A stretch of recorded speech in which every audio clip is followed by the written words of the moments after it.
Welcome back to good morning आज। तो जनाब गुड मॉर्निंग आज में कर रहे बहुत सारी बातें मौसम के हवाले से, इवेंट्स के हवाले से। अब जान लेते हैं कि हमारे मुख्तलिफ जो है वो इस वक्त क्या सूरत हाल है। बढ़ेंगे लाहौर की जानिब जहां पर मौजूद है हमारे नुमाइंदे तारिक खान। Tariq Khan, good morning. आज क्या हाल चाल है लाहौर शहर के? अब तो अजय बसारा भी बोल पड़े कि जिसने लाहौर नहीं देखा वो आया ही नहीं पाकिस्तान में, वो जमिया ही नहीं। बिल्कुल, ये बात तो बड़ी पुरानी है और ज़द-ए-आम है पूरे पाकिस्तान में। और भी पाकिस्तान जिन्होंने देखा है और जो यहाँ से हैं वाबस्ता हैं, हाँ। वो ज़रूर ये कहते हैं कि जिसने लाहौर नहीं देखा वो पैदा ही नहीं हुआ। तो इसके साथ साथ हम थोड़ा सा लाहौर में एक्टिविटीज़ की बात कर लें तो आज कुछ थोड़ी सी सियासी एक्टिविटीज़ हैं और इसमें एक तहरीक-ए-इंसाफ की रैली है, मोटर बाइक रैली जो ताता दरबार से शुरू होगी असम्बली चौक तक। और इसके साथ साथ जो आने वाला बजट है इसके हवाले से जो पंजाब हुकूमत के वज़ीर ख़जाना हैं वो ब्रीफिंग करेंगी आज लाहौर चैम्बर ऑफ कॉमर्स में। अगर हम देखें तो 5 रोज़ से जो ख़वातीन जो हैं वो धरना दे बैठी हैं चेरिंग क्रॉस लाहौर में, हेल्थ वर्कर्स। और जिसकी वजह से अगर आप देखें तो एक तो उनकी अपनी एक है जो वो मुतालबात तो उनके अपने जो होंगे वो होंगे। इसके साथ साथ अगर हम देखें ओवरऑल जो प्रेशर है ट्रैफिक का और जो लोगों को परेशानी है वो बहुत ज़्यादा है। क्योंकि अगर आप ओवरऑल देखेंगे ये जो ऑरेंज लाइन बन रही है उसके हवाले से जो मेन रोड है वो सारे कट ऑफ हुए हैं, सारी तोड़ फोड़ हुई है। इसके साथ साथ काफ़ी सारा डेवलपमेंट का काम जो है वो भी ये मुख्तलिफ इलाकों में जारी है। तो इस वजह से बहुत शदीद दबाव है, खासतौर क्योंकि ये बड़ा मेन चौक है और अगर इसको लाहौर से अपडेट कर रहे थे आपका बेहद शुक्रिया। अब हम बढ़ेंगे इस्लामाबाद की जानिब और इस्लामाबाद चल जानते हैं कि वहाँ पर क्या सूरत हाल है। वसीम रज़ाक वहाँ मौजूद हैं। जी वसीम रज़ाक, क्या तफसीलात हैं आपके पास? जी बिल्कुल, वफाकी दारुल-हुकूमत इस्लामाबाद की बात करें, सबसे पहले हम बात करेंगे एहतसाब अदालत की, जहां पर आज जो नेशनल बैंक के सदर हैं सईद अहमद, उन तीन मुल्ज़मान पर फ़र्द जुर्म आयद होना थी लेकिन वो फ़र्द जुर्म आयद नहीं हो सकी। अभी केस की समाअत हुई है। वकील हशमत हबीब की जानिब से ये कहा गया है, मौक़िफ़ इख्तियार किया गया है कि आज जो है हाई कोर्ट से फैसले की कापी ताहाल नहीं मिल सकी। और उनकी जानिब से ये भी कहा गया है कि केस की समाअत मुलतवी कर दी जाए, उनको थोड़ा सा मज़ीद वक्त दे दिया जाए, कापी है फैसले की वो वहां से हासिल कर सके। जिस पर जज मोहम्मद बशीर ने कहा तो आप तो रोज आते हैं तो आपको कापी ताहाल नहीं मिल सकी। जिस पर अदालत ने उनसे ये कहा कि आप अपनी जो दरख्वास्त है वो अदालत में जमा करवा दें। इसके साथ साथ आज 10 बजे साबिक वज़ीर आज़म नवाज शरीफ, कैप्टन सफदर और मरियम नवाज के हवाले से जो रेफरेंसेस हैं उनकी समाअत होगी। जज मोहम्मद बशीर केस की समाअत करेंगे। ख्वाजा हारिस जो कि साबिक वज़ीर आज़म और ख़ानदान के वकील हैं, उनकी जानिब से जिरा की जाएगी JIT के सरबराह वाजिद ज़िया पर। और ये जिरा कल भी की गई थी और आज फिर इस जिरा से ही आगाज़ किया जाएगा।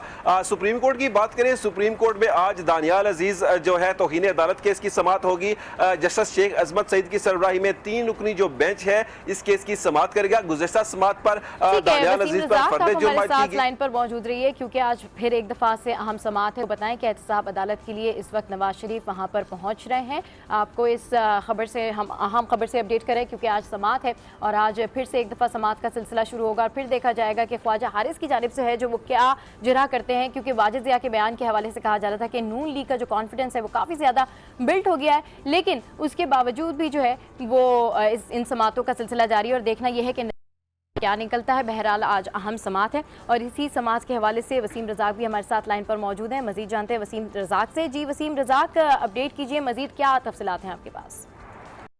जी बात कर रहे थे दानियाल अजीज के केस के हवाले से। दानियाल अजीज केस की समाअत आज होगी। तौहीन अदालत का ये केस है। अदलिया मुखालिफ बयानात पर सुप्रीम कोर्ट ऑफ पाकिस्तान ने तौहीन अदालत का नोटिस जारी किया था। दानियाल अजीज जस्टिस शेख अजमत सईद की सरबराही में 3 रुकनी जो बेंच है इस केस की समाअत करेगा। गुज़श्ता समाअत पर दानियाल अजीज पर फर्द जुर्म आयद की थी और वकील हैं जो अली रजा, उनके बेंच की जानब से कहा गया था अगर वो मजीद अपने कोई जवाबात हैं वो जमा करवाना चाहते हैं तो अदालत में जमा करवा सकते हैं। प्रोसिक्यूटर मुकर्रर किया गया था एडिशनल एडवोकेट जनरल राना वक़ार को। उनको कहा समाअत पर आप जो गवाहान हैं, जो 2 गवाहान हैं, उनको अदालत में जो है पेश करें। आज इस केस की समाअत 11 बजे होगी। 3 रुकनी बेंच इस केस की समाअत करेगा। आयशा गुल लई की जानिब से आज एक प्रेस कॉन्फ्रेंस की जाएगी और 3 बजे ये आयशा गुल लई की जानिब से प्रेस कॉन्फ्रेंस जो है वो की जाएगी। सबसे आखिर में बात करेंगे वफाकी दारुल हुकूमत इस्लामाबाद के मौसम की। इस्लामाबाद का जो मौसम है वो आहिस्ता आहिस्ता दिन ब दिन जो है गर्मी यहाँ पर शुरू हो रही है और आज भी जो मौसम है गर्मी की जो हिद्दत है, मौसम की सूरज की जो तपश है वो अभी से ही वो महसूस हो रही है और है कि इस बार जो गर्मियां हैं वो पूरे जोरों शोर से आएंगी। और इस बार जो गर्मियां हैं ये बताइएगा कि नवाज शरीफ के हवाले से बताइए कि वो इस वक्त एहतसाब अदालत में पहुंच गए हैं या नहीं? जी, साबिक वज़ीर आज़म नवाज शरीफ जो है वो जो उन्होंने आज जो है 10 बजे उनकी समाअत का आगाज़ होना है और उस वक्त जो है एहतसाब अदालत जो है वो पहुंच ही वाले हैं। थोड़ी देर में साबिक जो वज़ीर आज़म है नवाज शरीफ एहतसाब अदालत में पहुंच जाएंगे। उनके साथ साथ मरियम सफदर और कैप्टन रिटायर्ड सफदर भी उनके हमरा होंगे। इसके साथ साथ जो सीनियर रहनुमा है पाकिस्तान मुस्लिम लीग नून के वो भी उनके हमरा होंगे। जी ठीक है, सीनियर रहनुमा भी उनके हमरा होंगे। अच्छा, ओवरऑल आज फिर से एक दफ़ा पेशी है। बॉडी लैंग्वेज भी हमने देखा कि जिस तरीके से नवाज शरीफ साहब के अब बयानात आ रहे हैं, तो क्या लग रहा है आपको कि चीफ जस्टिस की मुलाकात के बाद जो ये तमाम सिनेरियो बना है उसके बाद बॉडी लैंग्वेज क्या है? सबा अगर बात करें से मुलाकात के हवाले से, कल चीफ जस्टिस की जानिब से कमरा अदालत में रिमार्क्स दिए गए कि वो साइल बनकर आए थे और मेरा काम है मैं साइल की फरियाद सुनूं।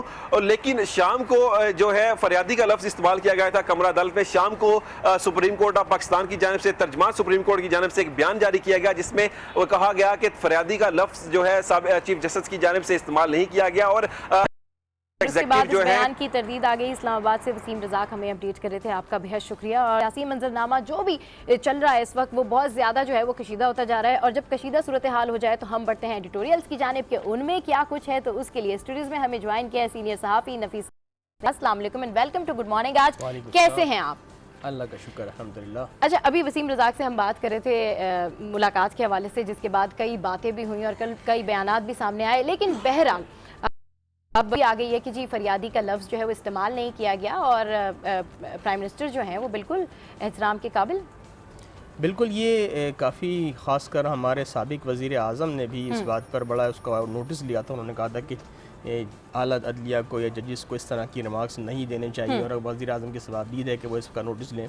और उसके अदलिया का भी ये एक उसमें वाज़े कर दिया कि जो है वो लफ्ज़ इस्तेमाल नहीं किया गया ख़ास कर वज़ीर आज़म के लिए। और ये हुआ था कि रिमार्क्स जो लतीफ़ खोसा साहब से मकालमे के दौरान जो है वो एक मरी के तजावज़ात के हवाले से केस के दौरान उन्होंने कहा था कि साहिल जब हमारे पास आ जाता तो हमें उसे सुनना पड़ता है।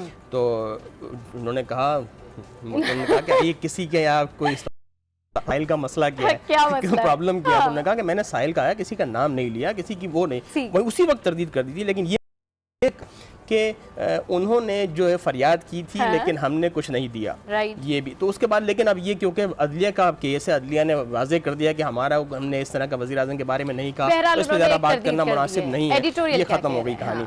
सिंध की सूरत हाल पर बात कर लेते हैं। सक्खर में खजूर मार्केट में एक बॉयलर फटा और जो मज़दूर थे तकरीबन 100 मज़दूर काम कर रहे थे और उस छत तले दबे। छत गिरने के बाइस तकरीबन 15 जहाँ बाग हुए हैं, 13 जहाँ बाग हुए हैं, 15 ज़ख्मी हैं, 8 ख़वातीन, 3 बच्चियाँ उसमें बच्चे शामिल हैं।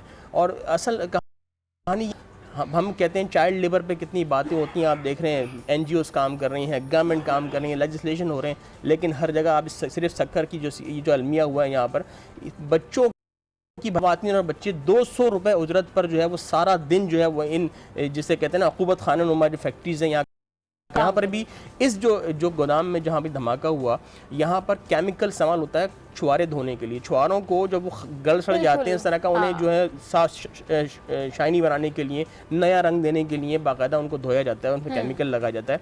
उस केमिकल का जो फजला था वो दरिया में जाता था, पानी में मिलता था, उसकी वजह से इसको कहा गया, SDM ने कहा कि इस फैक्ट्री को सील कर दिया जाए, लेकिन उस पर भी अमल दरामद नहीं हुआ। फैक्ट्री चलती रही, बॉयलर से धमाका हुआ, इतने मजदूर जहाँ बाग हो गए, उनका वो हो गया। लेकिन असल मसला है कि 200 रुपये उजरत कोई नहीं देखता। का ये वाकया जब मैंने खुद पढ़ा और जब मैंने खुद सुना तो मैं इस बात से हिलके रह गई कि ज़ाहिर सी बात है वहाँ पर 60 लोग थे जो लेबर काम करी थी, तकरीबन उनकी तादाद 60 थी और यही कहा जा रहा था कि 1 माह पहले कर दिया गया था और मना किया गया था कि यहाँ पर इस तरह की एक्टिविटी ना करें। और उस पर ये अलमिया है कि ये हादसा हुआ, उस पर ये अलमिया है कि जब इन तमाम लोगों की लाशों को पोस्टमार्टम के लिए लेके जाया गया तो जो हॉस्पिटल्स थे उनमें बिजली नहीं थी, तो मुतबादिल चीज़ें फराहम की गई, मुतबादिल सोची गई कि किस तरीके से अब इनका पोस्टमार्टम किया जाए। अलमिया हमारे मुल्क का ये है। कि हॉस्पिटल के अंदर आपको फैसिलिटी नहीं है। आप देखें ना, आप कहते हैं सिंध की अगर बात लेने ये न सिर्फ यही कि जैसे आप देखें कि इसमें खुर्शीद साहब का मैं एक अखबार के हवाले से बयान दे रहा हूँ, वो कहते हैं कि मेरी एहलिया की भवें जो है ना संवारने में वो 20,000 रुपये खर्च कर देती हैं। हाँ। ये मैं कोट कर रहा हूँ, खबर मैंने पढ़ी थी। हाँ। तो आप ये देखें कि हमारे जो अशरफिया हैं, हमारे हुक्मरान हैं, उनका लाइफ स्टेटस देख लें और गरीबों का देख लें कि जो 200 रुपये मजदूरी पर माँ अपने लेके आ रही है कि इसको भी अगर 8 घंटे ये मजदूरी कर लेगा तो इसको 200 रुपये मिल जाएंगे। ये अलमिया अगर आपने 10 लाख रुपये या 20 लाख रुपये हैं तो आप जाके हालत तो देखें, इससे क्या हालत सुधरेगी आपकी। अवाम को देखने, अवाम की जो बेसिक जो राइट्स हैं वो देना हुकूमत का काम है, और हुकूमत इसमें नाकाम होती है तो फिर ये अवाम किससे अपनी वो बात वो करेंगे, फरियाद करेंगे। इंतजामिया की जानिब से इस गोदाम के मालिक भी फरार हो गया, इंतजामिया से पूछा गया, उसको कुछ नहीं पता, और क्योंकि बहुत ज्यादा लोग उस जगह पर मौजूद थे इसलिए भी वो छत गिरी, और वो जो आप कह रहे हैं कि छुआरे को शाइनी बनाया जाता है का किया था, इस वजह से भी ये वाकया तकरीबन आप जो 60 कह नहीं ना,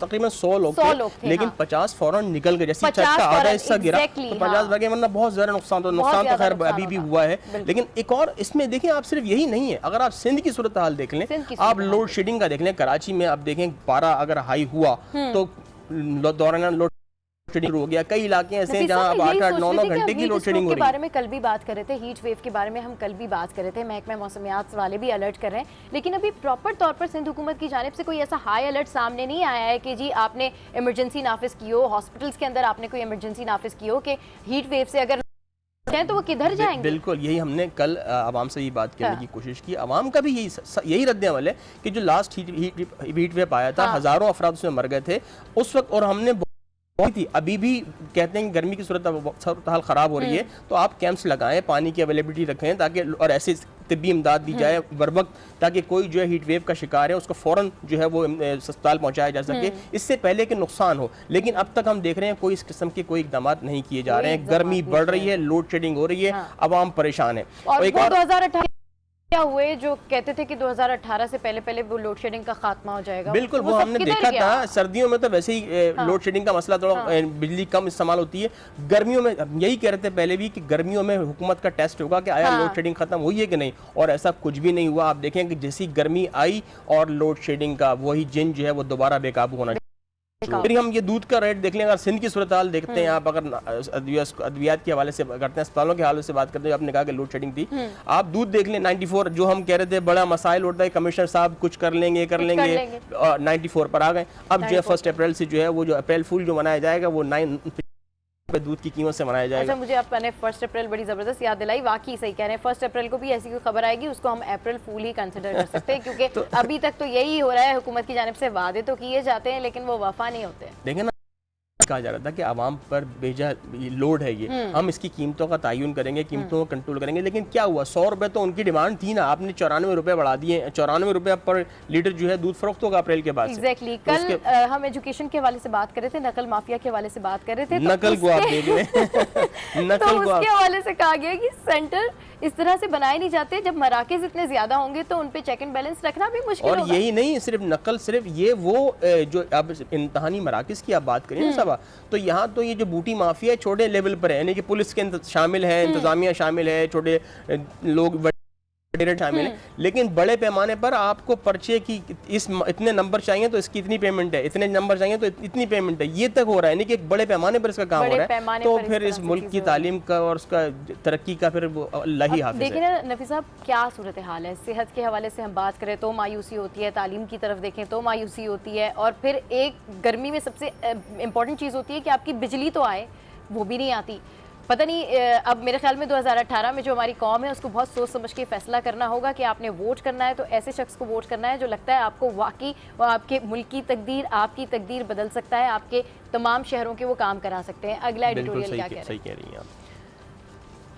आफिया सिद्दीकी की हिरासत के 15 साल मुकम्मल हो गए हैं। 30 मार्च 2003 को कराची से आफिया को 3 कमसिन बच्चों के साथ गिरफ्तार किया गया और अमरीकियों ने उसे उठाया, और एक वो भी हमें पता लगा एक अंग्रेज़ खातून की वजह से कि आफिया जो है अरसा हो गया है, कहते हैं 3 असम्बलियाँ अपनी मुद्दत पूरी कर रही हैं, 3 असम्बलियाँ मुद्दत, इनके 15 साल हो गए हैं, और सब हर हुकूमत ने वादा किया कि आफिया की जो है ना वो हम बाजियाबी करवाएंगे, आफिया को अमेरिका से वापस लाएंगे, लेकिन कुछ ना हुआ और सब लफाजी रही।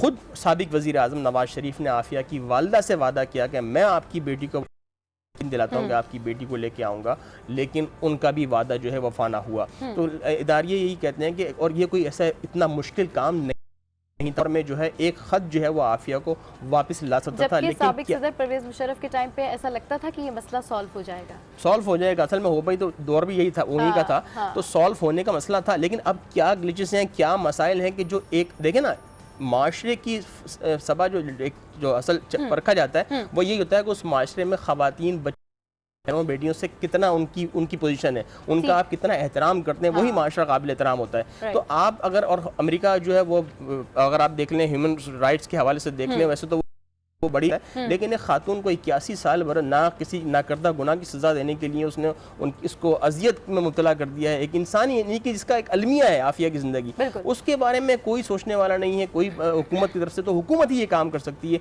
महज मजमूई तौर पर हम इसकी आवाज़ तो उठा सकते हैं, लेकिन काम तो सिर्फ हुकूमत का है। हुकूमत को चाहिए सकते हैं, लेकिन काम तो हुकूमत को ही करना है। बहुत शुक्रिया नफीस नईम साहब, एडिटोरियल्स के ऊपर हमसे बातचीत कर रहे थे और इंतहाई इंपॉर्टेंट एडिटोरियल्स थे जिनके हवाले से वो डिस्कस कर रहे थे। और ये डेट पाम मार्केट का जो मामला है, इसको सुनकर हर पाकिस्तानी ही दहल गया था कि ऐसा भी होता है हमारे मुल्क में जहाँ पर हम चाइल्ड लेबर के खिलाफ आवाज़ उठाते हैं, विमेन एम्पावरमेंट की बात करते हैं, वहीं पर हम देखते हैं कि हमारे ही अपने लोगों के साथ इस तरह का जुल्म होता है। तो गुड मॉर्निंग, आज में बहुत सारी डिस्कशन करेंगे, लेकिन अभी हम जाएंगे एक ब्रेक पे। Don't go anywhere, stay with us, keep watching good morning आज।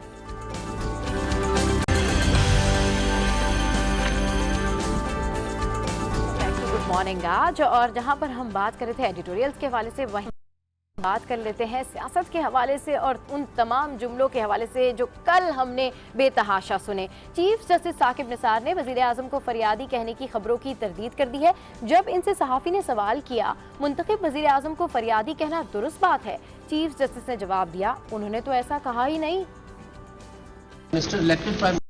कहना ये मुनासिब बात है? मैंने तो नहीं कहा। मिस्टर इलेक्टेड प्राइम मिनिस्टर को फरियादी कहना ये मुनासिब बात है? मैंने तो नहीं कहा, बिल्कुल ऐसा नहीं कहा। और इसी सब पर बात करने के लिए हमारे साथ मौजूद हैं सीनियर एंकर पर्सन और तज़कियाकार आसमा शिराजी साहिबा। अस्सलाम वालेकुम madam and welcome to good morning Aaj. Asma साहिबा, आपसे ये पूछना जस्टिस साहब ने साफ साफ बता दिया है कि हमने मीटिंग में खोया कुछ नहीं है बल्कि पाया ही है।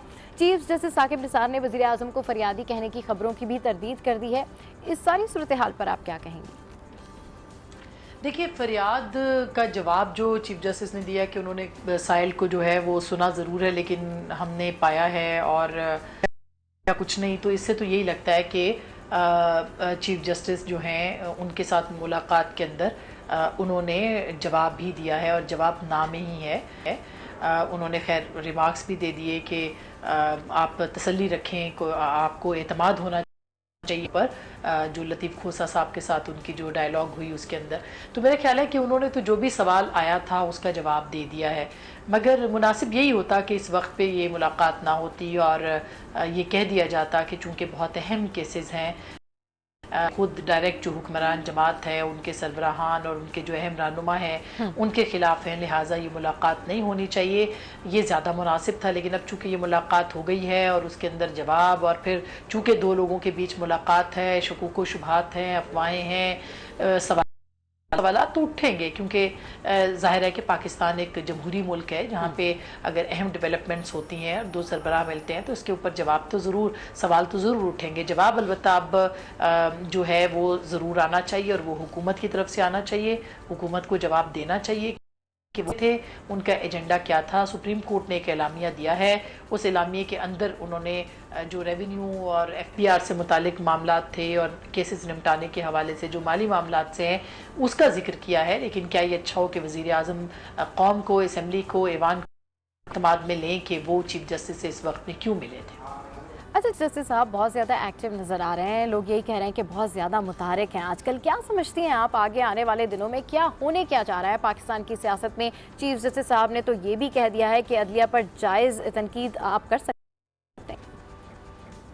देखिए, अदलिया पे जायज़ तनकीद होनी चाहिए और जैसा मैंने पहले कहा कि पाकिस्तान एक जमहूरी मुल्क है, ये उन ममालिक की तरह नहीं है जहाँ पे कंट्रोल डेमोक्रेसीज़ होती हैं। और जो लोग ये सोचते हैं कि पाकिस्तान के अंदर कंट्रोल डेमोक्रेसी, वो किसी खाम ख्याली में है और ऐसा नहीं हो सकता। सो बिल्कुल वजह फरमाया है चीफ जस्टिस साहब ने कि अदलिया के जो फैसले हैं उनके ऊपर तनकीद हो सकती है। हाँ, अलबत्ता जजों के ऊपर तनकीद जो है वो नहीं होनी चाहिए नाम लेके, जिस तरह से पाकिस्तान मुस्लिम लीग नवाज़ के रहनुमा जो हैं वो कर रहे हैं, और इसको डिस्करेज किया जाना चाहिए। जहाँ तक ये बात है कि बहुत सारे जो मामलात हैं वो इस वक्त कोर्ट के अंदर हैं, और ज़ाहिर है कि अदालतें अपना काम कर रही हैं, अदालतों को अपना काम करना चाहिए, उसके अंदर कोई रुकावट नहीं होनी चाहिए और रुकावट बर्दाश्त भी नहीं होनी चाहिए, क्योंकि पाकिस्तान में जो अब कभी नहीं हुआ, और वो यूँ हो रहा है कि एक वज़ीर आज़म जो थे वो अपनी पूरी, उनकी पार्टी अभी भी इक़्तिदार में है, लेकिन वो एहतसाब से गुज़रे, उनको नाअहल किया गया, और उसके बाद अभी भी उनके मुकदमात जो अदालतों के अंदर, उनकी पार्टी हुकूमत में है, लेकिन उसके बावजूद उनके जो पार्टी के सरबराह थे या कायद हैं, उनके ख़िलाफ़ मामलात अदालतों के अंदर चल रहे हैं। तो ये एक बदला हुआ पाकिस्तान है, और बदले हुए पाकिस्तान के अंदर एहतसाब भी होना चाहिए, इंसाफ भी होना चाहिए, और नज़र भी आना चाहिए। बिल्कुल ठीक कह रही हैं कि बदला हुआ पाकिस्तान है और उसमें एहतसाब होना चाहिए। अच्छा आसमा साहिबा, नवाज शरीफ को शिकवा है कि चीफ जस्टिस को ऐसी, और उन्होंने वज़ीर आज़म शाहिद खाकान अब्बासी को भी कहा है कि अगर वज़ीर आज़म मुनासिब समझें तो वजाहत तलब कर सकते हैं। आपको क्या लगता है कि शाहिद खाकान अब्बासी वजाहत तलब करेंगे? क्या कोई और दूसरी मीटिंग भी आप देख रही हैं? देखिए, अब्बासी साहब या प्राइम मिनिस्टर पाकिस्तान जो है वो किस तरह से वजाहत तलब कर सकते हैं, ये बात तो मियाँ नवाज शरीफ साहब ने कह दी, लेकिन उन्होंने तरीक़ाकार नहीं बताया किस चीज़ की वजाहत, जबकि उन्होंने इस्तदा खुद की है, रिक्वेस्ट खुद की है मुलाकात के लिए। उनको चीफ जस्टिस ने नहीं कहा कि आप मुझसे मिलिए, उनसे चीफ जस्टिस ने ये नहीं कहा कि मुझे आपसे मिलने का शौक़ है। वो खुद अपनी इस्तदा या दरख्वास्त या जो भी मामला थे वो लेके चीफ जस्टिस से मिलने के लिए गए हैं।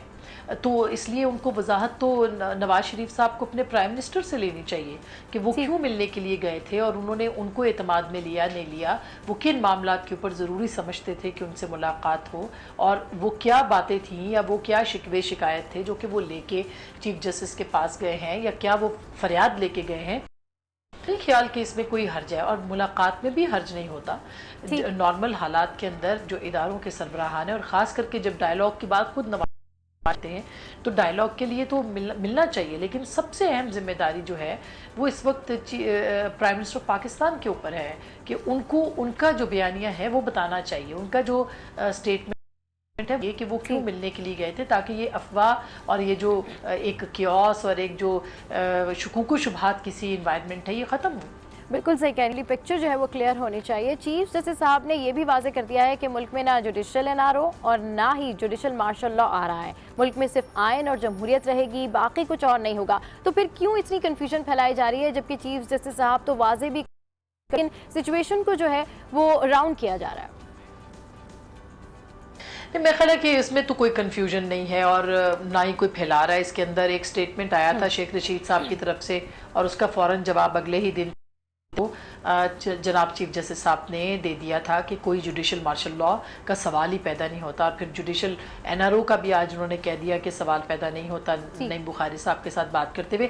तो ये अफवाहें तो मेरा ख्याल है कि ख़त्म होनी चाहिए, और इनकी हौसला अफजाई भी नहीं होनी चाहिए, क्योंकि जब इतना कैटेगोरिकल स्टेटमेंट आ गया, इवन इंतखाबात के हवाले से था, जावेद चौधरी साहब ने बातचीत की जो चीफ जस्टिस साहब से, और उन्होंने आपका इंतखाबात के लिए कोई अगर हल्का बंदियों का मामला निगरान हुकूमत पे छोड़ा गया तो कोई नज़र ज़रूरत जन्म ले सकता है, उसकी भी वजाहत अब सामने आ चुकी है। और चीफ जस्टिस ने कहा है कि ताख़ीर नहीं होगी इंतखाबात में। तो हमें अपने इदारों को और अब सरबराहान को ट्रस्ट करना चाहिए, और ख़ास करके चीफ जस्टिस को इस वक्त ट्रस्ट करना चाहिए, ताकि एक साफ शफाफ अमल जो पाकिस्तान के अंदर होने जा रहा है वो कंटिन्यू करे और वो आगे बढ़े, और उसके लिए हमें एतबार ज़रूर करना है। चीफ जस्टिस हमसे गुफ्तगू कर रही थी, और बिल्कुल सही कह रही थी वो कि हमें अपने इदारों के सरबराहान के ऊपर एतमाद होना चाहिए, ताकि साफ शफाफ अमल जो है वो कंटिन्यू करे पाकिस्तान में। तो जनाब, अगर हम पाकिस्तान की बात ही कर रहे हैं, अपने मुल्क की सियासत की बात कर रहे हैं, तो वहीं अब हम क्रिकेट की भी बात करेंगे,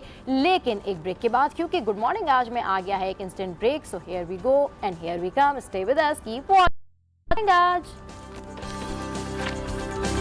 इतनी गर्मी में आप देख सकते हैं कि हम लोग टिकट लेने आए हुए हैं, कितनी गर्मी है आज, और टिकट मिल गया हम लोगों को, बहुत खुशी हुई है। इंडीज़ भी आएंगी इंशाल्लाह। भी जिम्बाब्वे होके गया है तो दुआ वेस्ट इंडीज़ आ गया। जैसे PSL को एंजॉय करा वैसे ही इंशाल्लाह कोशिश है इसको भी एंजॉय करेंगे। कोरियर कंपनी की बाज़ शाखों पर पहले T20 के तमाम टिकट्स खत्म हो चुके हैं, जबकि दूसरे और तीसरे T20 के टिकट्स PCB ने पाक वेस्ट इंडीज़ के टिकटों की कीमत 500 से 5000 रुपए तक रखी है। तो जनाब इसी सारी सूरत हाल पर बात करने के लिए क्रिकेट टीम पाकिस्तान आ रही है। वेस्ट इंडीज़ की क्रिकेट जो है वो खुशी से निहाल है, लेकिन क्या सूरत हाल है, हमें स्टूडियोज में ज्वाइन किया इस पे बात करने के लिए माजिद भट्टी साहब ने। अस्सलाम वालेकुम and welcome to good morning. आज कैसे हैं आप? ठीक ठाक, बिल्कुल। टिकट मिल गया आपको मैच का? नहीं, टिकट तो नहीं मिला अभी तक। मैं तो यही सोच रही थी कि जो वेस्ट इंडीज की टीम आ रही है इस वाले मैच का तो टिकट मिल जाएगा, लेकिन इस वाले मैच का टिकट भी नहीं मिला। तो आपने एफर्ट नहीं की ना? नहीं, मैंने एफर्ट की थी, लेकिन मुझे पता चला कि जी ऑल बुक्ड। नहीं, अच्छा, अभी तक तो बस ठीक है। फिर आपने जो है वो मेरी टिकट कंफर्म। अब ये इन्होंने जो है ना बिल्कुल लाइव का है और पूरी गुड मॉर्निंग आज की टीम की टिकट्स करवानी है आपने। 3 में से किसी एक मैच का चले आपको टिकट दिलवा। चले जी, बिल्कुल पूरी टीम के हवाले से। अच्छा माजिद साहब, PSL का टिकट भी नहीं मिला क्योंकि जोशो खरोश उरूज पर था और तमाम लोगों ने पहले से ही टिकट्स जो है वो बुक करा लिए थे। वेस्ट इंडीज की टीम पाकिस्तान आ रही है, ओवरऑल यही परसेप्शन है जी पाकिस्तान में जो है बैनुल अक़वामी क्रिकेट के लिए अब दरवाजे खुल गए। देखें, ये बज़ाहिर तो छोटी छोटी सी एफर्ट्स हैं, लेकिन पिछले इतवार को जो माहौल हमने देख लिया, मैंने इस नेशनल स्टेडियम में 1987 का वर्ल्ड कप भी कवर किया, फिर 1996 का जो वर्ल्ड कप था उसका क्वार्टर फाइनल भी नेशनल स्टेडियम में हुआ था। पाकिस्तान इंडिया के बेतहाशा मैचेस और दीगर टीमों के, लेकिन PSL के फाइनल हमने कराची वालों को जो जज्बा देखा, ख़वातीन हो, बच्चे हो, बूढ़े हो, जवान हो, लोग मीलों पैदल चल के आए, लेकिन जितना वो इंटरेक्ट कर रहे थे ना ग्राउंड में, और जब इस्लामाबाद यूनाइटेड की टीम जीती और फायरवर्क्स हुआ है उस वक्त तक, वरना मैच खत्म होने से पहले लोग जाना शुरू हो जाते हैं। तो कराची वालों ने एक कराची का जो असल चेहरा था ना, वरना हम दुनिया में जब जाते थे कहते यार आप कराची में रहते हैं, कैसे निकलते हैं घर से बाहर। मैंने कहा नहीं यार, हम तो साल से कराची में रह रहे हैं। कुछ नहीं यार, आपका शहर तो दहशतगर्दी की जद में, लेकिन जो हमारे शहर का जो असल चेहरा था वो हमने PSL फाइनल में देखा। उम्मीद यही है कि अब ये 3 मैचेस आ रहे हैं उसमें भी ऐसे ही जोशो खरोश होगा, इतने मुनज़्ज़म अंदाज में कराची वाले जो है इस टीम को इसका खैर मकदम करेंगे और मैचों में जोशो खरोश का मुजाहरा करेंगे। अच्छा, प्लेयर्स के हवाले से अगर हम बात करें, वेस्ट इंडीज़ की जो टीम आ रही है उसमें कहा जा रहा है कि बहुत ज़्यादा जो है इंपॉर्टेंट प्लेयर जो हैं वो नहीं आ रहे हैं पाकिस्तान। देखें, ये तो अनफॉर्चुनेट है। हम चूँकि इस मुल्क में रहते हैं, रोज़ घर से बाहर जाते हैं, हमें कभी खौफ महसूस नहीं होता कि हम इन हालात से यूज्ड टू हैं, लेकिन 7 समंदर पार मुझे 2 बार वेस्ट इंडीज़ जाने का इत्तेफाक हुआ। तो बड़े छोटे छोटे जजीरे हैं, दुनिया भर के टूरिस्ट वहाँ घूम रहे हैं, लेकिन बहुत पीसफुल जजीरे हैं।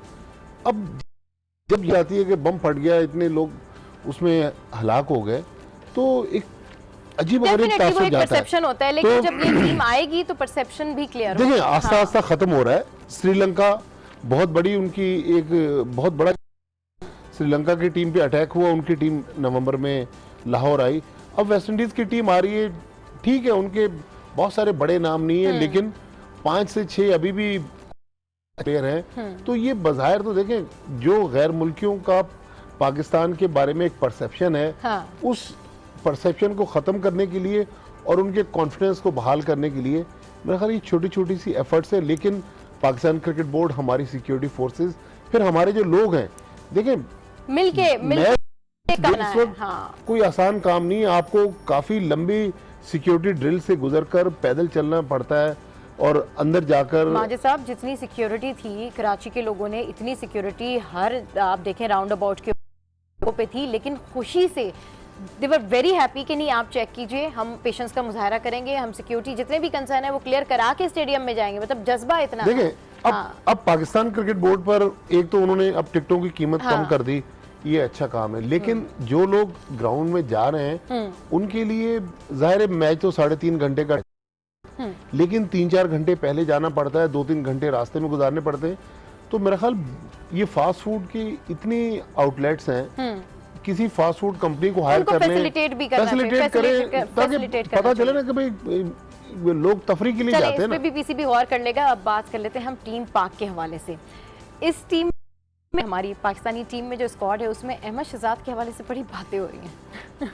मुझे वाकई अहमद शहजाद पर भी अहमद शहजाद एक चंद महीने पहले तक एक ऐसा जाता था तो कहते थे कि पाकिस्तान क्रिकेट का बिगड़ा हुआ बच्चा है, सोशल मीडिया पे बहुत ज़्यादा लोगों से इंटरेक्ट कर रहा है, अजीब व गरीब चीज़ें पोस्ट कर रहा होता था।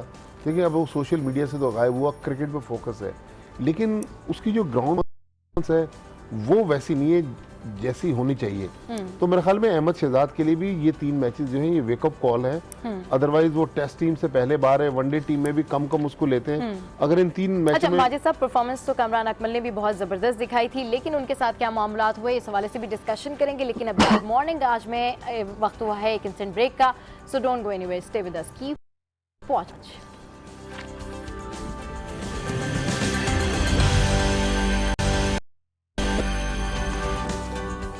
Welcome back to good morning. आज तो बात हो रही है क्रिकेट के हवाले से, क्रिकेटर्स के हवाले से, पीसीबी की पॉलिसी के हवाले से। हमारे साथ मौजूद है माजिद भट्टी साहब। सर, हमारी सिलेक्शन में रिफॉर्म कब आएगा? सिलेक्शन इस वक्त आप देखें T20 में पाकिस्तान वन है, टेस्ट मैच में हम थोड़ा नीचे हैं, वनडे में भी ठीक है। तो फिर क्यों क्रिकेटर्स शिकायतें करते हैं कि जी हमारे साथ ज्यादती हो रही है, हमारी परफॉर्मेंस अच्छी है, लाइक कामरान अकमल? देखें ट्राई नहीं करते, खेलना 11 ने होता है, 15-16 लड़के सिलेक्ट होते हैं। अब ये सिलेक्ट हुए। अब कामरान अकमल, नो डाउट, अगर कामरान अकमल सिर्फ बैट्समैन होता ना तो मैं कहता हूँ कि दुनिया का टॉप का बैट्समैन होता, जो ऑल टाइम ग्रेट्स हैं उनकी लिस्ट में होता। लेकिन कामरान अकमल का केस वीक हुआ पहले उसकी विकेट कीपिंग की वजह से। अब अनफॉर्चुनेटली जो हमारे सरफराज अहमद वो विकेट कीपर है। लेकिन अब कामरान के बारे में कल रात ही मिकी आर्थर जब नेशनल स्टेडियम में मीडिया से बात कर रहे थे, वो कह रहे थे उनकी फील्डिंग जो है ना वो उनकी राह में रुकावट है।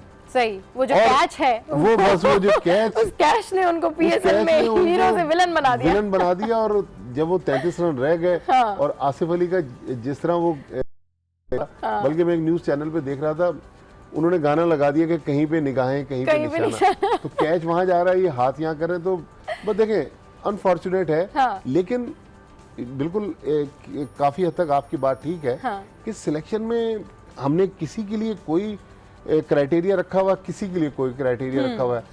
लेकिन जो ओवरऑल एक मिकी आर्थर, देखें वो गोरा है, अपने माइंडसेट से आया है, उसका ये ख्याल है कि लिमिटेड ओवर ज्यादा से ज्यादा यंगस्टर्स के साथ जाना चाहिए। मिकी आर्थर के गले में जो हड्डी थी जब वो आया, शायद आफरीदी उससे पहले जा चुके थे, अब मिसबाह उल हक चले गए, यूनुस खान चले गए, अब उसके लिए एक आइडियल प्लेटफॉर्म है, आइडियल सिचुएशन है। अब कामरान अकमल जैसा सीनियर प्लेयर, हफीज जो है, हफीज भी टीम से इस वक्त बाहर है। अब एक जो सीनियर प्लेयर रह गया है शोएब मलिक। लेकिन शोएब मलिक अगर 2019 का वर्ल्ड कप को 13-14 महीने दूर है, अगर शोएब मलिक को 2019 का वर्ल्ड कप खेलना है तो अभी देखें पीएसएल में भी उसकी परफॉर्मेंस नहीं थी। शोएब मलिक को as a senior Shoaib Malik के अंदर इतनी कैपेबिलिटी है कि अगर वो क्रूशियल टाइम में आए मैच के तो थोड़ा सा वो सस्टेन कर जाते हैं, थोड़ा सा जो साथ उनके प्लेयर खेल रहा होता है, थोड़ा सा उसको टाइम सोचने का कि स्ट्रैटेजी क्या होगी। लेकिन इस सस्टेन करने का फायदा उस वक्त नहीं होता जब वो मैच कंपाइल नहीं करते, विनिंग की तरफ नहीं जाते, जीत की तरफ नहीं जाते। बड़ा प्लेयर और सीनियर प्लेयर वो है, आप कोहली की मिसाल ले लें या धोनी इंडिया की टीम में, पास्ट में महिला जयवर्धने श्रीलंका के सीनियर प्लेयर को मैच फिनिश करके जाना चाहिए। ठीक है, हम ये नहीं कहते, शोएब मलिक इस वक्त क्रिकेट में बहुत ज्यादा फोकस है, वो सियासत से दूर है, कप्तानी के इशू बाहर है, वो सिर्फ खेलना चाहता है। लेकिन हमें वो शोएब मलिक चाहिए। 2019 का वर्ल्ड कप अब ज्यादा दूर नहीं है, इंग्लैंड में वर्ल्ड कप होना है। शोएब मलिक को as a senior player front से लीड करना है और बजाय के 5वें-6ठे नंबर के और थोड़ा ऊपर आए। मेरा ख्याल 3रे नंबर पर अब जैसे बाबर आजम है, पीएसएल में बाबर आजम ने कोई 400 के करीब रन बनाए, 5 उसके 50 हैं, लेकिन 5 में से 4 50 में उसकी टीम हार गई। बाबर जिस रफ्तार से 40-50 बॉलों पर वो 50 रन बना रहे हैं। अब आप फॉरेन प्लेयर्स को देख लें, ऑस्ट्रेलिया, इंग्लैंड, न्यूजीलैंड, इतनी गेंदों पर वो 100 रन बनाते हैं। तो बाबर आजम, जब हम बात करते हैं कि जी फलां प्लेयर जो है वो इस क्रिकेट में मिसफिट है, तो बाबर आजम को भी थोड़ा एक्सीलेटर दबाना पड़ेगा। थोड़ी अपनी जो स्ट्राइक रेट है उसको तेज करना पड़ेगा। और देखिए, बाबर आजम भी कजन है कामरान अकमल का, बहुत बड़ी क्रिकेट की फैमिली है। कामरान अकमल, उमर अकमल, अदनान अकमल, 3 भाई टेस्ट क्रिकेटर, और चौथा फर्स्ट कजन जो है वो पाकिस्तान टीम का मेंबर, लेकिन बाबर आजम को T20 में हम सिलेक्ट तो कर रहे हैं, लेकिन जब हमने दूसरे प्लेयरों के लिए क्राइटेरिया बनाया है कि जी वो स्लो नहीं खेलने वाले हमें नहीं चाहिए, तो बाबर आजम को भी तेज खेलना पड़ेगा। लेकिन ये वेस्ट इंडीज की सीरीज अब जो ये टीम आ रही है वेस्ट इंडीज की, इसके लिए हमारी क्या स्ट्रेटेजी होनी चाहिए? इसके लिए हमारी, क्योंकि हमेशा बैटिंग सफर देखते हैं कि हमारी बॉलिंग तो फिर भी चलती है। इंग्लिश वाला सफर या उर्दू वाला? इंग्लिश वाला सफर बिल्कुल। देखिए मेरा अब जो वेस्ट इंडीज की टीम कल रात अनाउंस हुई, हमने आज अखबारात में भी सुबह पढ़ी। मेरे ख्याल में ये जो इतवार का वनडे है ना, हमें तीनों नए प्लेयर्स को उतार देना चाहिए। हुसैन तलत, आसिफ अली और शाहीन आफरीदी। अच्छा। ये हमारे लिए भी आइडियल मौका है होम ग्राउंड पर अपने बच्चों को कॉन्फिडेंस देने के लिए। इससे अच्छा प्लेटफॉर्म देखें, अगर ये 3 मैच में हम मिस कर गए तो फिर गालिबन अगले 3-4 महीने पाकिस्तान का T20 मैच नहीं है। लेकिन पास्ट में जो हम अपने बड़ों से, सीनियर से हम भी सीखते रहे, वो यही कहते थे कि किसी भी यंगस्टर्स को कॉन्फिडेंस देने के लिए होम ग्राउंड आइडियल होता है। हमारे बहुत से प्लेयर ज़ाहिर पिछले 9 साल से जो हालात, सब जो होम ग्राउंड का प्रेशर अगर झेल लेता है ना, तो वो क्रिकेटर्स फिर सारी जगहों पे प्रेशर जो है वो झेल लेते हैं, क्योंकि उनको कॉन्फिडेंस आ जाता है कि अगर आप अपनी आवाम के साथ में, उन नारों के साथ में अगर प्ले कर सकते हैं तो फिर आप दुनिया में कहीं भी जाकर। अच्छा, आप ये बताएं कि आप मोहम्मद आमिर की फैन हैं? बिल्कुल, यस। देखें, आपने अहमद शहजाद का जिक्र किया, मोहम्मद आमिर की सिलेक्शन पर और उसकी पाकिस्तान टीम्स पर बहुत बड़ा क्वेश्चन मार्क है। एग्जैक्टली। मोहम्मद आमिर किस परफॉर्मेंस पर, जब आप कामरान अकमल को 425 रन पर सिलेक्ट नहीं कर रहे, तो मोहम्मद आमिर किस परफॉर्मेंस पर पाकिस्तान टीम पर आ रहा है? मेरा ख्याल में ठीक है, अब आपने मोहम्मद आमिर को 15 में ले लिया है। मिकी आर्थर का ये मसला है ना, उसकी लाइकिंग भी सिलेक्शन में थोड़ा रिफॉर्म होना चाहिए। स्ट्रांग है, डिसलाइकिंग भी बहुत ज्यादा स्ट्रांग है। Last comment on this match. मेरा ख्याल में मोहम्मद आमिर के बजाय हमें शाहीन आफरीदी पे जाना चाहिए, क्योंकि ठीक है जैसी भी टीम आई, हमने नहीं कहा उनको कि आप हल्की टीम भेजिए, उनके प्लेयर्स नहीं है, उनका मसला। हम वर्ल्ड नंबर 1 है, हमारी टीम इतनी गई गुजरी नहीं है। मेरे ख्याल में हुसैन तलत अली और शाहीन आफरीदी, अगर इस सीरीज से हमें 3 में से 2 प्लेयर भी मिल गए तो हमारे आगे की मंजिल आसान हो जाएगी। चलिए जी, बहुत शुक्रिया। माजिद भट्टी साहब हमारे साथ मौजूद थे और ज़बरदस्त किस्म का मैच होने जा रहा है संडे वाले दिन, और यही कहा जा रहा है कि यंग ब्लड को अगर ट्राई करें तो बहुत ज़्यादा अच्छा होगा, और इसी हवाले से बड़ी काविशें कर रहा है। और आज टीवी लेकर आ रहा है आपके लिए एक ज़बरदस्त सा शो जिसका नाम है क्रिकेट सुपरस्टार, तो वो भी आप ज़रूर देखिएगा, उसमें से भी हमें बहुत सारा टैलेंट मिलने वाला है। तो गुड मॉर्निंग आज में यहाँ वक्त हुआ एक ब्रेक का, कहीं जाएगा मत, stay with us, keep watching good morning आज।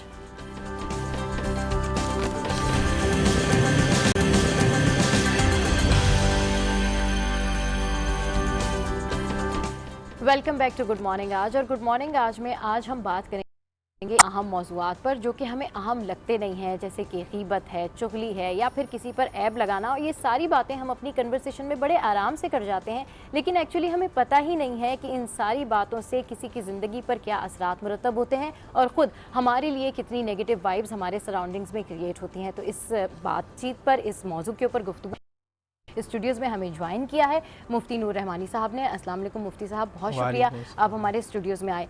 मुफ्ती साहब, यूजुअली जो एक आम तासुर है वो ये है कि जब 2 लोग किसी तीसरे शख्स के बारे में बात कर रहे हैं तो उनको ऐसा लगता है कि शायद उनको इख्तियार हासिल है किसी तीसरे शख्स की पर्सनैलिटी का, किसी तीसरे शख्स के बारे में बात करने का, अगर वो अच्छे वे में कर रहे हैं या बुरे वे में कर रहे हैं, लेकिन हम इसको ना तो ग़ीबत समझते हैं और ना ही हमारे माशरे में इसको बुराई समझा जाता है। इस पर आप क्या कहेंगे? अहमद व सल्ली अला रसूलिल करीम, अम्मा बाद, फ़अऊज़ु बिल्लाहि मिनश शैतानिर रजीम, बिस्मिल्लाहिर रहमानिर रहीम। क़ाल अल्लाहु तआला फ़िल क़ुरआनिल मजीद वल फ़ुरक़ानिल हमीद, या अय्युहल्लज़ीना आमनू इज्तनिबू कसीरन इन्ना बअदज़न इस्म वला तजस्ससू वला यग़्तब बअदुकुम बअदा, सदक़ल्लाहुल अज़ीम। तमाम तारीफ़ें अल्लाह सुब्हानहु व तआला के लिए और अल्लाह के रसूल, हम सब के आका, हम सब के मौला हुज़ूर मोहम्मद मुस्तफ़ा सल्लल्लाहु अलैहि वसल्लम। क़ुरान मजीद फ़ुरक़ान हमीद ने हर एक उस चीज़ पर बैन लगा दिया है, उसको ममनू और हराम करार दे दिया है कि जिससे इंसानी सोसाइटी डिस्ट्रॉय होती हो, जिससे ताल्लुक़ ख़राबी पैदा होती हो और लोग एक दूसरे के हक़ मारते हों। जो आपने बात की वो भी एक इंसान का हक़ है जो दूसरा इंसान उससे छीन रहा होता है। कुरान ने जो एक बात की, या अय्युहल्लज़ीना आमनू इज्तनिबू कसीरम मिनज़ ज़न्नी, ये कुरान का अंदाज़ क्या है? कुरान ने कहा कि इज्तनिबू, ए ईमान वालो बचो, सुए ज़न से, किसी के बारे में बुरा ख्याल जहन में मत लाओ। इंसान की हैबिट ये होती है कि पहले वो सोचता है, सोचने के बाद फिर वो बोलता है और फिर उस पर अमल करता है। तो इंसान, अल्लाह ने स्टेप है उस पर ही रोक दिया कि किसी के बारे में बुरा ना सोचो, और बुरा सोचना इस्म है, गुनाह है। वाला तजस्ससु, किसी के बारे में जासूसी ना करो, तजस्सुस ना करो। और तीसरी चीज़ है वाला यग़दब, कि जो गीबत किया करते हो। मुसलमान की हुर्मत क्या है, एक मुसलमान का मकाम क्या है। अल्लाह के नबी सल्लल्लाहु अलैहि वसल्लम खाने काबा का तवाफ़ कर रहे हैं, और तवाफ़ करते हुए आपने असहाब रसूल के सामने कहा, ए खाने काबा, तू बैतुल्लाह है, तो अल्लाह का घर है, तेरी बड़ी अज़मत है, मगर तुझसे ज़्यादा इज़्ज़त अल्लाह के नज़दीक एक मुसलमान की। हम मुसलमानों को क्या हो गया कि हम एक मुसलमान दूसरे मुसलमान की इज़्ज़त को तार तार करने पे तुला हुआ है जी। जो शख्स किसी मुसलमान की इज़्ज़त ख़राब करता है, चुगली करता है, अल्लाह के नबी ने इरशाद फरमाया ला यदखुल जन्नत नम्माम, के चुगलखोर, चुगली करने वाला जन्नत में नहीं जाएगा। अब वो इशारे से हो गीबत जी, वो जो है सर के इशारे से हो, वो हाथ के इशारे से हो, वो ज़बान से हो, वो अफ़ाल से हो, ये गीबत करना हराम है। कोई शख्स किसी के बारे में कहता है कि भाई वो तो लंगड़ा है, वो लूला है, या वो अंधा है, वो चल नहीं सकता, अच्छा, टेढ़ा लोग है। बुरे, ऐसा भी होता है कि बहुत सारे लोगों को बहुत बुरे अलक़ाबात से भी पुकारते हैं, उनके नाम रख देते हैं, तो इस हवाले से बताएं। कुरान मजीद फुरक़ान हमीद की जो मैंने सूरह हुजरात की आयत 11 और 12 पढ़ी, उसमें रब्बे ज़ुल जलाल शाद फरमाए किसी को बिसा, किसी को बुरे अलक़ाब से ना पुकारो, किसी पे तंज ना करो, किसी की शान को ना घटाओ, बल्कि इज़्ज़त का और उसके एहतराम को बढ़ाओ। जो शख्स किसी के ऐब को छुपाता है, अल्लाह के नबी ने फरमाया मन सतर मुस्लिम सतरल्लाहु फिद दुनिया वल आखिरा औ कमा क़ाला अलैहिस्सलातु वस्सलाम, जो किसी के ऐब को छुपाता है, जो किसी के साथ अच्छा करता है, कल क़यामत में अल्लाह सुब्हानहू व तआला उसके ऐब को पूरी दुनिया के सामने से छुपा लेगा। किसी को बुरे अलक़ाब से पुकारना अल्लाह उसके रसूल के नज़दीक इंतहाई बुरा है। एक शख्स अल्लाह के नबी सल्लल्लाहु अलैहि वसल्लम के सामने मौजूद है, फरमाया या रसूल अल्लाह, वो उसने फ़लाँ काम किया। आपने कहा कि जाओ कह करो। जब कह किया तो उसके मुंह से खून के लोथड़े निकले।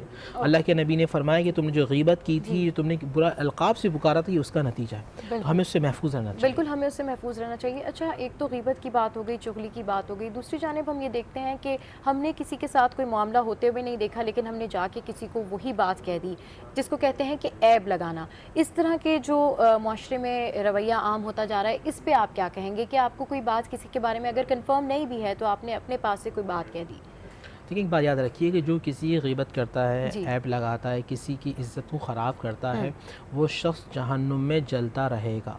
अगर वो इस हालत में मर गया, वो भले से नमाजी हो, वो हाजी हो, वो बहुत नेक काम करता हो, वो बहुत ज़्यादा जो है वेलफेयर्स के काम सर अंजाम देता हो, मगर वो दूसरों के ऐब को तलाश करता हो, दूसरों की इज़्ज़त को ख़राब करता हो, तो वो शख्स जहन्नुमी है। वो दाइमन अबदन अबदा जहन्नुम के अंदर रहेगा।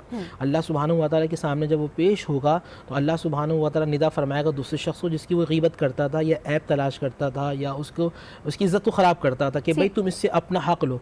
जब सब लोग उससे हक़ ले लेंगे तो उसकी सारी नेकियां ख़त्म हो जाएंगी, और फिर नतीजतन वो जहन्नुम के अंदर जाएगा। याद रखिएगा, जो शख्स इस तरह के अफ़ाल सर अंजाम देता है, सोसाइटी में उसकी कोई इज़्ज़त नहीं होती, माशरे में उसकी कोई इज़्ज़त नहीं होती। बिल्कुल सही, माशरे में इज़्ज़त नहीं होती। अल्लाह उसके रसूल सल्लल्लाहु अलैहि वसल्लम की उस पर लानत होती है। जिस पे अल्लाह उस रसूल की लानत हो, दुनिया में साहिब इज़्ज़त नहीं हो बिल्कुल, सकता। माशरे में कोई इज़्ज़त नहीं होती। अच्छा मुफ्ती साहब, ओवरऑल जो इस वक्त हमारा जो करंट स्टेटस है माशरे का, उसमें हमें ये कंफर्म नहीं होता, उसमें हम डिफ्रेंशिएट नहीं कर पाते कि वाकई हम किसी की गीबत कर रहे हैं या हम किसी के बारे में बात कर रहे हैं। बहुत सारे लोग ये कहते हैं जी हम तो सिर्फ उनके बारे में ये बात कर रहे थे। तो फ़र्क कैसे पता चलेगा कि अगर आप किसी के बारे में बात कर रहे हैं तो वो गीबत नहीं है? क्योंकि मोस्टली ये होता है कि जी हम तो किसी के बारे में बात कर रहे थे, किसी शख्स के बारे में बात कर रहे थे, तो इस तरह का जो परसेप्शन है वो आम है, और इस सिलसिले में अब जो गीबत है वो भी आम हो गई है। लेकिन चंद अशख़ास के बारे में बताना गीबत में शुमार नहीं किया जाएगा। ठीक, जैसे कि कोई जालिम बादशाह है, कोई जालिम हुक्मरान है, उसके ख़िलाफ़ अदालत में कोई केस लेके जाते हैं, बताते हैं कि जी ये जालिम है, ये गीबत में शुमार नहीं होगा। आप किसी मुफ्ती के पास जाते हैं, आलिम दीन के पास जाते हैं और बताते हैं कि जी मेरा ये फ़लाँ मामला है और मेरा शौहर ऐसा है या मेरी बीवी ऐसी है, इस्तफ्ता लेते हैं, वो भी नहीं होगा। कोई शख्स एलानिया बिदत करता हो, दीन के अंदर नुक़ूस को पैदा करता हो, लोग बताते हैं, ये भी गीबत में शुमार नहीं होगा। कोई रिश्ता कर रहा है या कोई पार्टनरशिप में कारोबार कर रहा है और कोई किसी के पास जाता है राय लेने के लिए कि जिनके साथ मैं पार्टनरशिप कर रहा हूँ, कारोबार कर रहा हूँ या शादी या किस तरह का मामला कर रहा हूँ, क्या वो शख्स सही है, और कोई शख्स उसके बारे में बताता है कि नहीं जी वो धोखेबाज है, वो आदतन सही नहीं है, वो माल गज़ब कर लेता है। अब जो शख्स ये बताएगा वो गुनाहगार नहीं होगा, क्योंकि वो शख्स पार्टनरशिप कर रहा है और वो शख्स हकीकतन में ऐसा हो जब जाके।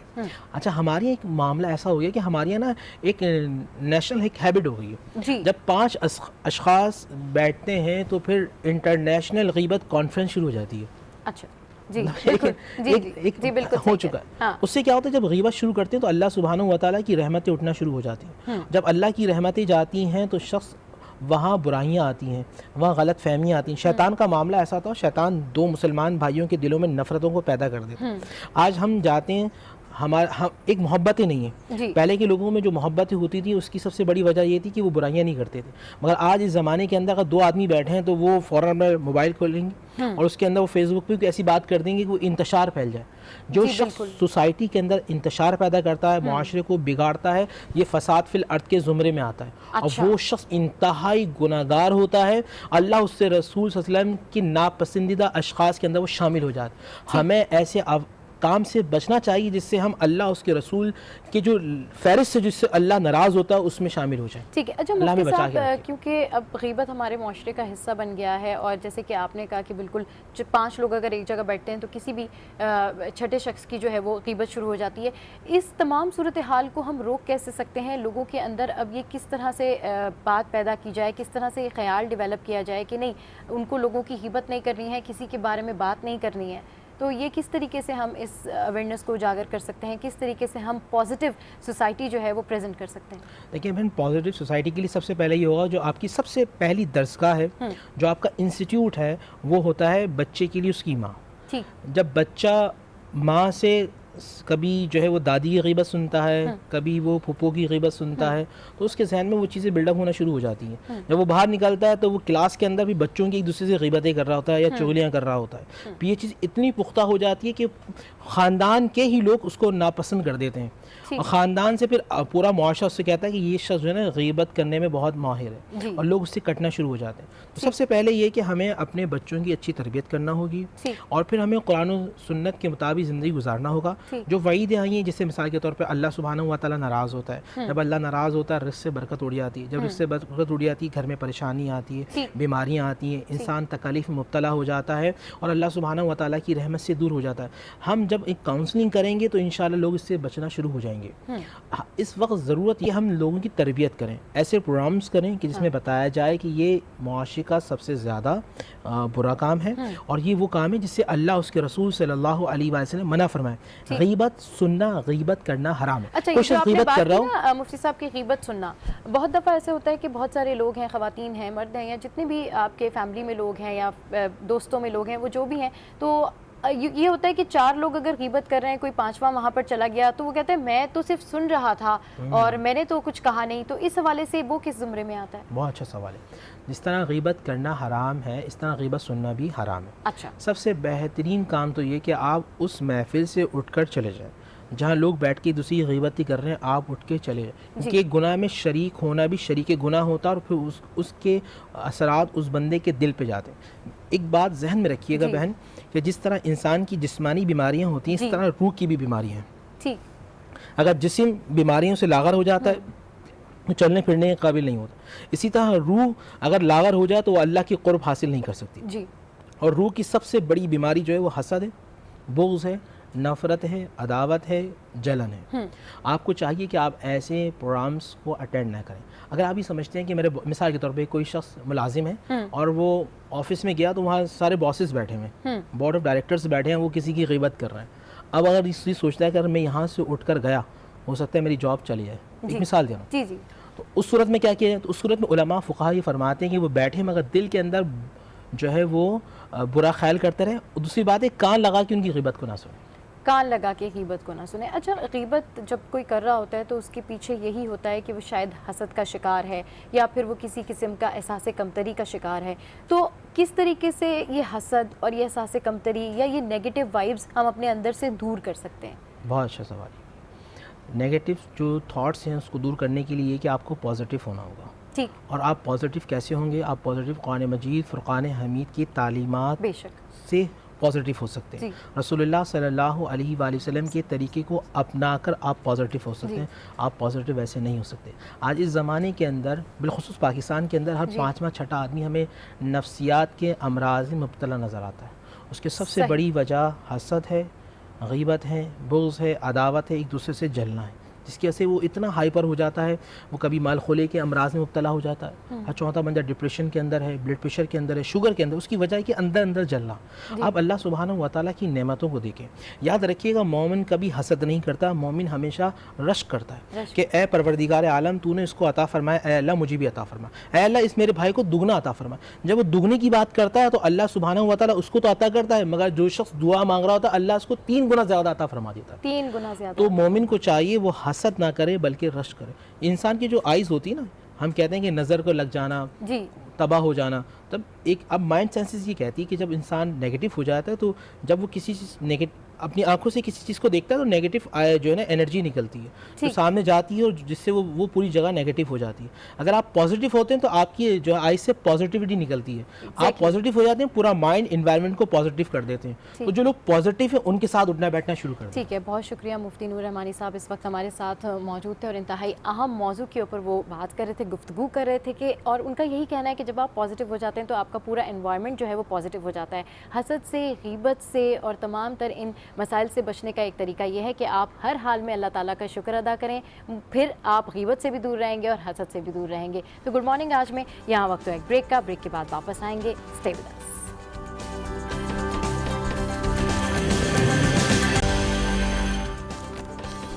Welcome back to good morning आज। तो जनाब, जहाँ पर हम बात कर रहे थे सियासत के हवाले से और दीगर मौज़ूआत को भी हमने ज़ेरे बहस बनाया, वहीं पर आज कल फूड जो है वो भी बहुत ज़्यादा ज़ेरे बहस है, क्योंकि फ़ूड के हवाले से हम सब बहुत कॉन्शियस रहते हैं। और जबकि स्पेशली गर्मियाँ हों तो हमारी कोशिश यही होती है, हमारी प्रेफरेंस यही होती है कि हम अपने घर में ही रोटी पकाएँ और बाज़ार से रोटी ना मंगाएँ, क्योंकि गर्मियों में मोस्टली यही कहा जाता है कि जी आप जितना हो सके घर का खाना खाएँ, क्योंकि हाइजीनिक ज़्यादा खाना होता है। लेकिन रोटी के हवाले से, आटे के हवाले से भी बहुत सारे तहफ़्फ़ुज़ात हैं। और आज हमारे साथ इस वक्त मौजूद हैं गुफरान अहमद, सीनियर मैनेजर हैं सनरिच फूड के। अस्सलाम वालेकुम and welcome to good morning आज। कैसे हैं आप?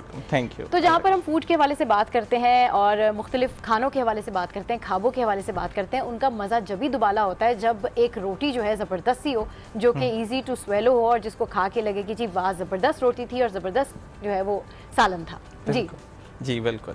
तो क्या क्वालिटीज़ हैं सनरिच आटे की? अच्छा, सनरिच बेसिकली एक ब्रेक थ्रू है चक्की आटा कैटेगरी में। सनरिच जो है ये 100% खालिस गंदम आटा है। जब हम बोलते हैं 100% खालिस गंदम, तो इसका मतलब है कि जो आपकी न्यूट्रिशनल वैल्यू है एक वीट में, वो बिल्कुल एग्जैक्ट एज इट इज़ हमने इसको ग्राइंड किया और उसके अंदर से कोई एक्सट्रैक्शन नहीं की, कोई चीज़ नहीं निकाली। बिल्कुल 100% प्योर गंदम को उसको हमने मिलिंग की उसकी और उससे ये आटा बनाया। उसमें फिर दूसरा जो हमारी जो बेसिक क्वालिटीज़ हैं, हमारी जो है वो पीसा मिल टेक्नोलॉजी है। ये यूरोपियन टेक्नोलॉजी है, ये state of the art plant है हमारा एक। और ये जो है सनरिच सबसे पहले पाकिस्तान में ये प्लांट लाए।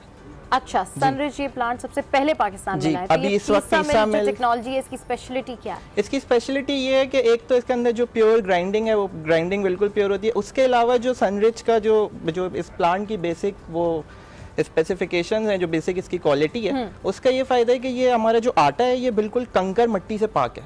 अच्छा। और फाइबर्स और मिनरल्स से भरपूर है। अब ये दोनों प्रोसेस कैसे हुए?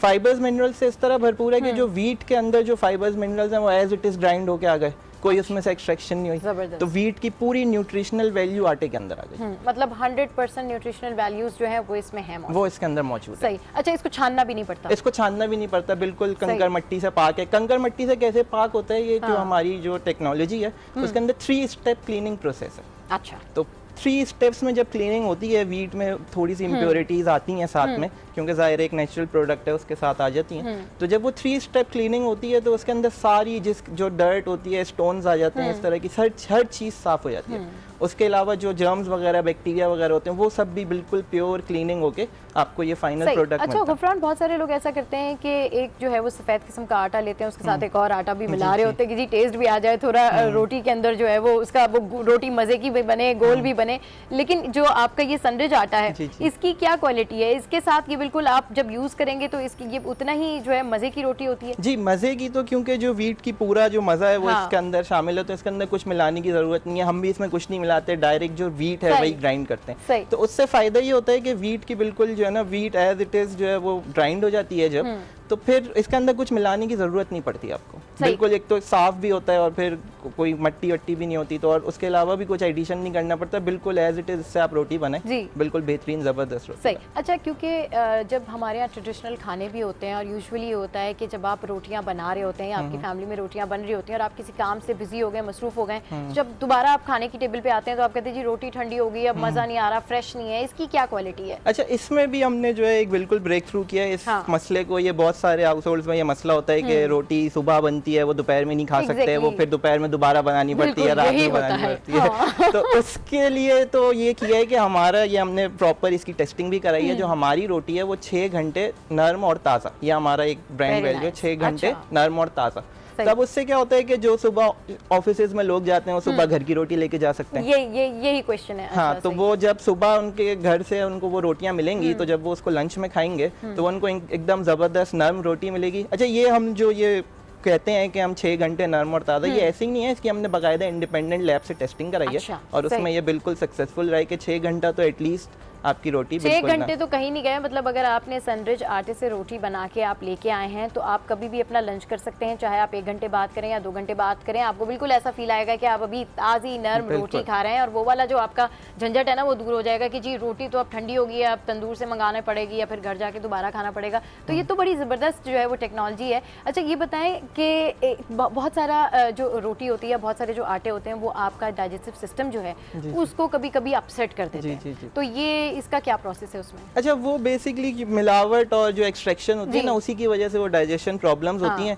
जो वैसे भी जनरली चक्की आटा होता है वो डाइजेशन के लिए बहुत अच्छा होता है, तो ये तो स्पेसिफिकली डाइजेशन के लिए बेस्ट है, इसमें उसमें कोई इशू नहीं आता, बिल्कुल ये बेहतरीन ज़बरदस्त है। सही, बेहतरीन ज़बरदस्त है। तो जब आप ये टेक्नोलॉजी लेकर आए और आपने लोगों को इसके बारे में बताया तो क्या रिएक्शन क्या था लोगों का? थोड़ा सा टाइम लगता है, नई टेक्नोलॉजी, नया प्रोसेस। यूरोप में पूरी ये टेक्नोलॉजी आ चुकी है, वहाँ पे सब इसी से ग्राइंडिंग हो रही है। हम अभी थोड़ा सा इतने एडवांस स्टेज पे नहीं आए हैं, लेकिन जब तो ये प्लांट लोगों ने कहा होगा ऐसा कैसे पॉसिबल है कि 6 घंटे तक एक रोटी जो है वो नर्म भी रहे और ताज़ी भी रहे? ये तो पॉसिबल नहीं है, हम तो मंगा के 10 दफ़ा देख चुके हैं। बिल्कुल, तो वो थोड़ा सा शुरू में एब्जॉर्ब करने में टाइम लगता है, लेकिन जब वो प्रोडक्ट यूज़ करते हैं तो उसके बाद माशाल्लाह से हमारे पास बहुत अच्छा फीडबैक है, फिर लोग मान जाते हैं। एक बार यूज़ करते हैं तो फिर वो बिल्कुल। तो ख्याल कैसे आया कि ये वाली टेक्नोलॉजी भी लेके आनी चाहिए पिसा मिल वाली? बेसिकली पिसा मिल जो है वो यहाँ पे अब जरूरी थी, आगे हमारी नेबरिंग कंट्रीज में पिसा मिल टेक्नोलॉजीज आ गई है, क्योंकि हम लोगों की लाइफ बहुत ज्यादा फास्ट हो गई है, हम लोगों के पास टाइम जो है वो बहुत शॉर्ट होता है, तो हम लोगों को प्रिजर्व चीजें जो है वो ज्यादा अब कैरी करनी पड़ती हैं। हाँ बिल्कुल, ये बेसिकली प्रिजर्व तो नहीं कह सकते, मतलब नेचुरली इसमें रख सकते हैं ना 6 घंटे तक आप उसको रखेंगे, नेचुरल आप रख सकते हैं, तो फिर उसका बिल्कुल फायदा उठाएं हम। तो उसके लिए जो अच्छा पिसा मिल टेक्नोलॉजी की खास बात ये है कि इसके अंदर कोई ह्यूमन इंटरवेंशन, मैनुअल इंटरवेंशन है ही नहीं फाइनल प्रोडक्ट पैक होने तक। अच्छा, तो सही। वो भी एक फैक्टर जो हाइजीन का है और जो इस तरह से वो हाइजीन के बारे में मैं जिक्र कर रही थी। हाँ, तो वो बिल्कुल खत्म हो गया क्योंकि पैक प्रोडक्ट मिल से बाहर आता है।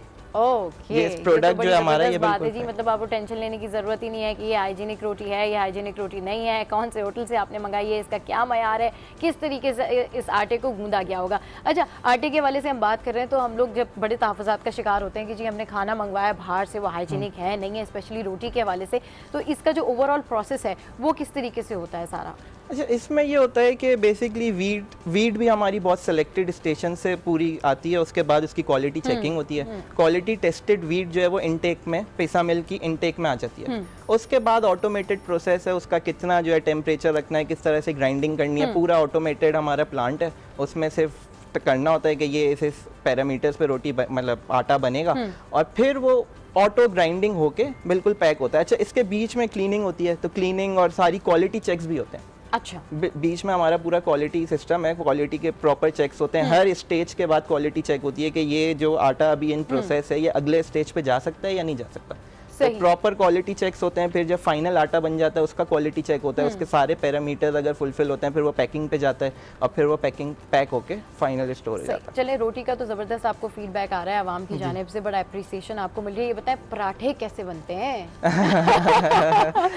पराठे कैसे बनते हैं इससे? अच्छा, हमारी जो बेसिक एक वो है, रोटी के सबसे बाद जो पहले आटे के उसमें आती है वो पराठा ही आता है। पराठे आते हैं उधर, पराठा 6 आवर्स तक कैसे फ्रेश रहता है? पराठा भी इसका फ्रेश रहता है, बिल्कुल रहता है सही पराठा, लेकिन थोड़ा सा चक्की आटा जो है वो इसमें नहीं होता बिल्कुल फौरन से पराठे के, लेकिन इसका पराठा भी बहुत जबरदस्त बनता है। लेकिन स्पेशल नहीं है ये पराठे के लिए, लेकिन पराठा भी इसका बहुत जबरदस्त, बहुत जब आपकी रोटी इतनी जबरदस्त जो है फ्रेश रहती है तो पराठे में भी वही बात होगी, वही टेस्ट होगा, जबरदस्त किस्म का। अच्छा, ओवरऑल जब हम चक्की आटे की बात कर रहे हैं या हम आटे की बात कर रहे होते हैं तो यूजुअली ये होता है कि हम लोग ट्राई करते हैं, मुख्तलिफ ब्रांड्स ट्राई करते हैं। अब जैसे कि आपका सनरिज आटा है, उसकी ब्रांड्स काफ़ी सारे लोगों ने ट्राई की होगी, तो उनका क्या रिस्पॉन्स था लोगों का आपकी जानिब कि जी ज़बरदस्त किस्म का आटा है और हम चाहते हैं कि जी अब इसके हवाले से आप और डेवलपमेंट करें? अच्छा, बेसिकली हमारा जो है तकरीबन 10 to 11 मंथ्स हो गए हमारे लॉन्च को। अच्छा, इस टाइम पीरियड में हम मोर देन 25 सिटीज़ में नेशन वाइड पहुँच गए। सही। अच्छा, तो वो पहुँचे इसीलिए क्योंकि लोगों की डिमांड आई। जब लोगों ने यूज़ किया, एडवर्टाइजमेंट देखी तो उन्होंने कहा भाई ये आटा में इस्तेमाल करना है। अच्छा, फिर जब लोगों ने यूज़ किया तो उसके बाद फिर हमें मुख्तलिफ चैनल्स के थ्रू फीडबैक मिला, तो फीडबैक प्रॉपर यही मिला है हर जगह से कि बहुत ज़बरदस्त है, मतलब इसने हमारी बहुत सी जो इशूज़ थे वो रिजॉल्व कर दिए हैं और मतलब आटा बहुत अच्छा है, रोटी नरम होती है, मज़ेदार होती है, क्योंकि वीट जब सबसे बड़ी बात है ना कि टेस्ट हो और नरम हो तो फिर वही फिर रोटी खाने का मजा आता है। और क्या चाहिए एक रोटी में, जाहिर सी बात है। अच्छा, कैंप्स आपने मुख्तलिफ लगाए मुख्तलिफ शहरों में, जब आप गए तो ओवरऑल आपने जब अपनी टेक्नोलॉजी के बारे में बताया तो लोगों ने कैसे इसको जो है ना वो वेलकम किया और फिर किस तरीके का रिस्पांस दिया? अच्छा, वही जो मैंने डिस्कस किया शुरू में, तो थोड़ा सा इशू आता है कि मुझे भी सोच के हैरत हुई कि भाई ऐसा भी कोई आटा आ गया जिसकी रोटी 6 घंटे तक फ्रेश। बिल्कुल, लेकिन वही है कि जब वो यूज करते हैं कुछ लोग मान जाते हैं, कुछ थोड़ा सा रेजिस्ट करते हैं, तो जब वो यूज करते हैं तो जो रेजिस्ट भी करते हैं, गुड मॉर्निंग आज देख रहे हैं सारों को यकीन आ गया होगा, वो सारे मान गए होंगे कि जी हमने सनराइज आटा ही यूज करना है। जी बिल्कुल, वो बिल्कुल इसको यूज करें, बिल्कुल। अच्छा, इसमें जो है ना हमने कन्वीनियंस के लिए, लोगों की कन्वीनियंस के लिए ट्रायल पैक भी लॉन्च किया। अच्छा, एक छोटा पैक हमने लॉन्च किया तो ताकि लोगों की कन्वीनियंस इजीली वो जाके इसको लें, ट्राई करें और फिर हमारे जो नॉर्मल पैक्स हैं, अच्छा छोटा वाला जो जी छोटा पैक है, तो वो भी हमने लॉन्च किया, वो भी लॉन्च किया हुआ आपने। सही, तो ज़बरदस्त किस्म का जो है ये आटा है और घर पे जाके हम सब ने भी ट्राई करना है और हम सब के लिए बड़ी आपने आसानी पैदा कर दी है, क्योंकि जितने भी लोग ऑफिस जाते हैं उनके लिए बड़ी आसान बात है कि उनकी रोटी जो है वो 6-7 घंटे तक फ्रेश रहे। तो गुफरान अहमद सीनियर मैनेजर हैं सनरिज फूड में और इस आटे के हवाले से वो बता रहे थे, आपका बहुत शुक्रिया। तो जहाँ तक हम बात करते हैं खाने के हवाले से, वहाँ सबसे पहले हमारे जहन में जो ख्याल चलता है, जो बातें आती हैं वो यही आती हैं कि भाई ये खाना जो है, ये फूड जो है हाइजीनिक है या नहीं है, और फिर उसके बाद हम टेस्ट की बात करते हैं तो हमें एक रोटी में जो है वो तीनों चीज़ें मिल रही हैं, हाइजीनिक भी है, मज़े का भी है और फ्रेश भी रखता है आपकी रोटी को। तो आई होप कि आप लोग ये ब्रांड जो है, ये आटा जो है सनरिज ज़रूर ट्राई करेंगे। तो जनाब, अब गुड मॉर्निंग आज का वक्त जो है वो ख़त्म हो जाता है और आई होप कि आज का शो आपने बहुत ज़्यादा इंजॉय किया होगा। क्रिकेट की जो बातें हैं वो आपने सुनी होंगी और आपको पता चल गया होगा कि अभी भी थोड़ी सी उम्मीद है, जिनको जाके वेस्ट इंडीज़ के मैच के लिए टिकट्स लेने हैं वो ट्राई कर सकते हैं, थोड़ी मेहनत लगेगी लेकिन टिकट आपको मिल जाएगा। तो ज़रूर फीडबैक दीजिएगा आज के शो का हमारी सोशल साइट्स के ऊपर। तो ऐसे ही हंसते रहिए, मुस्कुराते रहिए और देखना मत भूलिए। कीप वॉचिंग गुड मॉर्निंग आज।